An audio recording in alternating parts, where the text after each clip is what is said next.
RV slide out leaks water. The seal doesn't touch the roof, and then in the middle, if you look at this overall, it's kind of sagging in the middle, fills up with water, and eventually goes over the rim and starts flooding the RV with water. So we'll have to fix this up, but you want to have your slide outs inspected on your RV annually as well, you guys, because things like this can and will happen. This is a 2015 travel trailer, so it's only 5 years old, but as you can see, there's just a waterfall of water coming through it.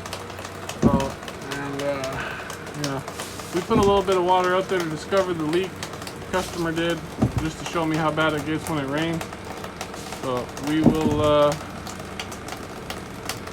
get this fixed for him so he doesn't have to worry about it anymore. But anyways, thanks for watching. Be sure to subscribe, like the video, share the video, show your friends. Kind of crazy, right?